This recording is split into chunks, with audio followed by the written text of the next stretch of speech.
Children, when I had drawn the electrical circuit, you must have seen I had drawn the bulb, a key or a switch, and I had drawn the cell.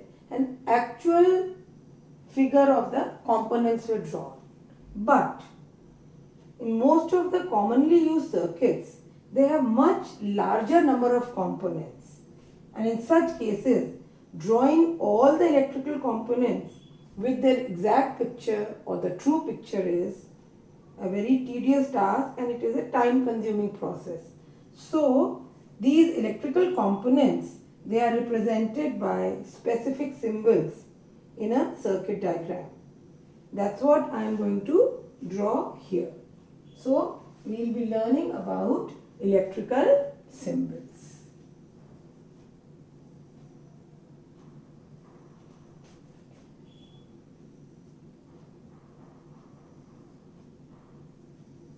Children, you will be drawing these symbols in your copy, and that will be a good practice for you. Now, number one is we take it connecting wire. This is the symbol for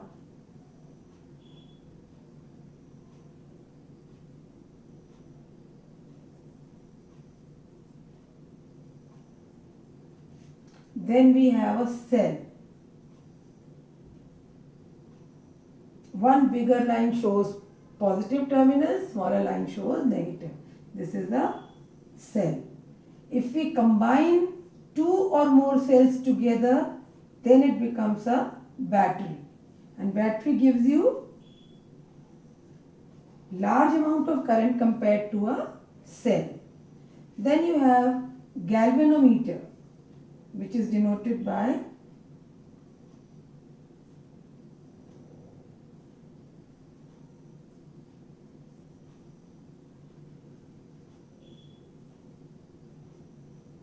then you have ammeter.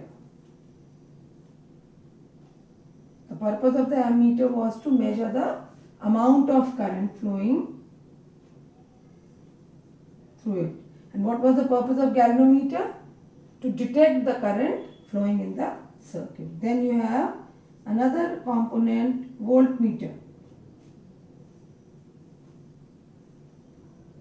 Purpose of the voltmeter was to measure the voltage.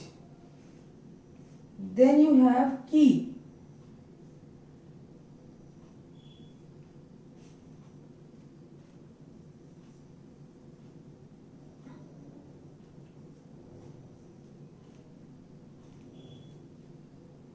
Now, I have drawn this. Can you see I have drawn in this manner? Open key. Open key here means, or switch means, the current is not flowing. Open key means the current is not flowing. And you can see I have shown you a break over here. There is another way of showing open key also, this way, only this. This is your open key, which I have shown either this way or this way, right? Then we have closed key.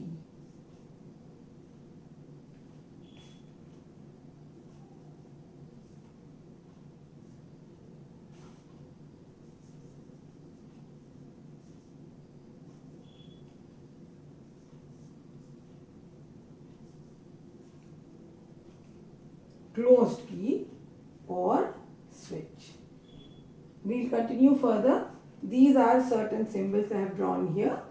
First one is a connecting wire, a straight line. Then you have a cell. Bigger line represents positive terminal, smaller line represents negative terminal. Two or more cells combined together form a battery.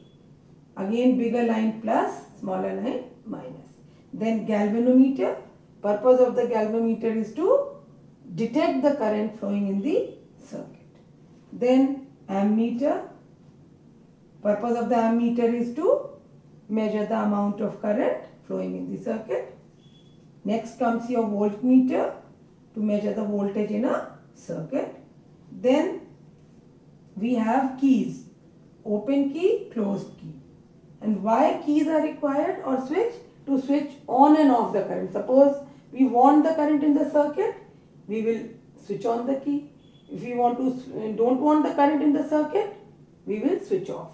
So, but here slightly there is a variation. Here open doesn't mean that the current is flowing. Here open key means the current is not flowing.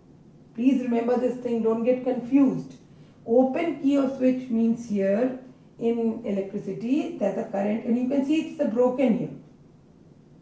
You remember electric circuit we had defined as the closed path. Closed means complete path. It should not be broken. So here if we do this way, it is broken circuit, or we say open key, which means current is not. Meaning of this is no current flowing.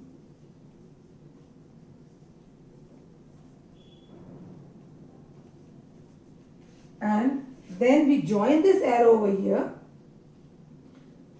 Then the circuit is closed. We say closed key of switch means current is flowing. Okay. Slightly in your book, slightly there may be a variation in the symbol. All are correct. Either you can draw this way. So here this is open key and this is another symbol. You just an arrow and it's a blank. Here it's closed here and you can see there is a dot.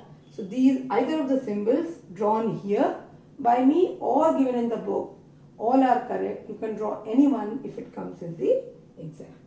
Please learn these symbols, know how to draw them. You should be able to identify these symbols. Names may be given in the assessment and you may be asked to draw the